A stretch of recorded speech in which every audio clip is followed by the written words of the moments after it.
Hello students, आज हम theory of consumer behaviour का सेकंड पार्ट करेंगे और फर्स्ट पार्ट हम ऑलरेडी कर चुके हैं जिसमें हम बजट सेट और बजट लाइन को बहुत डिटेल में पढ़ चुके हैं। तो आज हम बजट लाइन की स्लोप, प्रॉपर्टीज और इसमें जो आने वाले शिफ्ट हैं वो किस तरीके से काम करते हैं उसके बारे में डिटेल में पढ़ेंगे। तो चैप्टर को स्टार्ट करते हैं। तो सबसे पहले हम स्लोप ऑफ बजट लाइन को पढ़ते हैं। स्लोप ऑफ बजट लाइन क्या है? A curve slope is usually determined by dividing the change in a variable on the vertical axis, that is y-axis, and by the change in a variable on the horizontal axis, that is x-axis. Mean to say कोई भी curve है, कोई भी curve, ठीक है, अगर उसकी slope हमें फाइंड आउट करनी है तो उसको फाइंड आउट करने का क्या तरीका है? उसका जो y एक्सिस है जिसको हम वर्टिकल एक्सिस बोल रहे हैं और एक्स एक्सिस जिसको हम हॉरिजॉन्टल कह रहे हैं,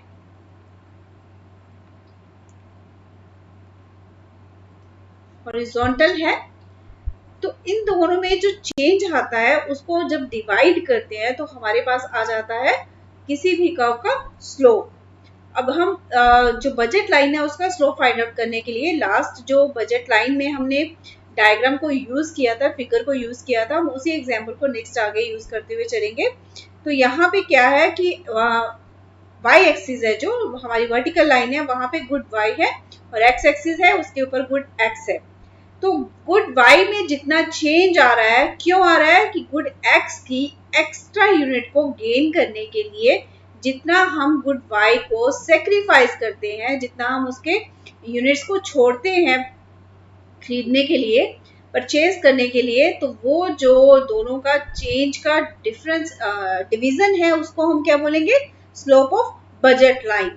तो यहाँ पे इसका फॉर्मूला यूज करते हैं कि unit of good Y willing to sacrifice, कि जितना गुड वाई के यूनिट्स को सेक्रीफाइस करने के लिए हम रेडी हैं, एंड देन उसको डिवाइड कर देते हैं अगर unit of good X willing to gain, और x के जितने यूनिट्स को गेन करने के लिए हम रेडी हैं, विलिंग हैं, उससे डिवाइड करते हैं तो हमारे पास क्या आ जाती है? Slope of budget line. इसको और इजी करने के लिए हम करते हैं कि जब हम डेल्टा वाई यहाँ पे क्या है हमारा?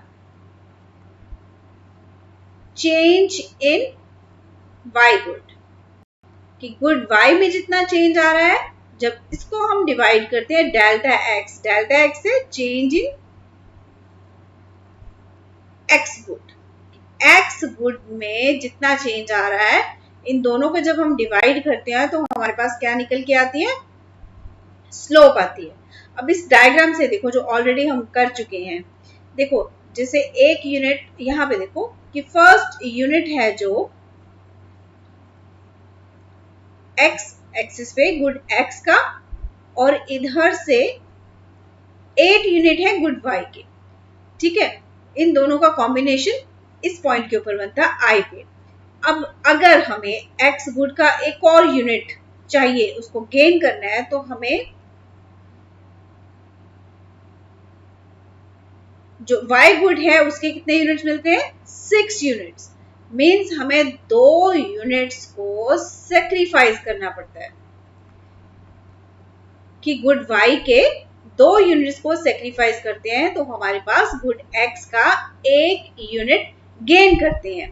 तो इस तरह से दोनों में जब डिवीजन होगी, दोनों की जो रेशियो फाइंड आउट होती है, तो वो क्या बन जाती है? हमारे पास स्लोप बन जाती है, ठीक है। As we move downwards the slope 2 units of good y need to be sacrificed to gain 1 unit of good x. Therefore the slope of budget line is -2/1। -2 क्यों हो रहा है? क्योंकि हम गुड y के 2 यूनिट्स को सेक्रीफाइस कर रहे हैं, 2 यूनिट्स रिड्यूस कर रहे हैं, इसलिए ये माइनस में है, और x गुड का हम 1 यूनिट गेन कर रहे हैं। तो इसलिए यहाँ पे जो बन के आती है हमारे पास स्लोप, वो क्या है? 2। यहाँ पे हम लोग क्या करते हैं कि जो माइनस वाला साइन है उसको हम इग्नोर करते हैं और यहाँ पे उसका एब्सोल्यूट वैल्यू को ही काउंट करते हैं, ठीक है। The numerator of the budget line will always be negative, क्योंकि रिड्यूस होती है तो इसलिए वो हमेशा से नेगेटिव रहेगी। as it shows the number of unit to be sacrificed. However, to have better analysis, absolute value is considered. इसलिए कि सही तरीके से एनालाइज किया जा सके चीजों को, इसलिए हम उसकी एब्सोल्यूट वैल्यू है उसको ही कंसीडर करते हैं. Now next is properties of budget line. कि बजट लाइन की प्रॉपर्टीज क्या है, तो यहाँ पे बेसिकली टू मेजर जो प्रॉपर्टीज हैं वो काम करती हैं इसके पीछे. फर्स्ट है बजट लाइन स्लोप्स डाउनवर्ड. कि बजट लाइन की स्लोप क्या होगी, हमेशा ही नेगेटिव चलेगी, वो कभी भी पॉजिटिव नहीं होती है, ऊपर की तरफ कभी नहीं जाती है, वो हमेशा क्या होता है नीचे की तरफ ही आती है, डाउनवर्ड ही होती है, नेगेटिव ही होती है. इट मीन्स कि that as more of one good is bought by reducing some unit of the other good. कि अगर एक किसी गुड का जो यूनिट है अगर हम उसको इंक्रीज करना चाहेंगे तो उसके लिए हमें दूसरे जो गुड है उसके यूनिट्स को सेक्रीफाइस करना पड़ेगा, उसको रिड्यूस करना पड़ेगा, तभी हम नेक्स्ट परचेज कर सकते हैं नेक्स्ट यूनिट को.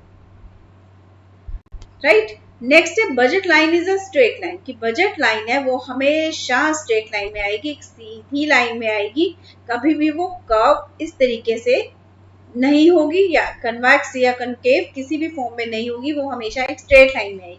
उसके पीछे क्या रीजन है कि slope of budget line is represented by price ratio.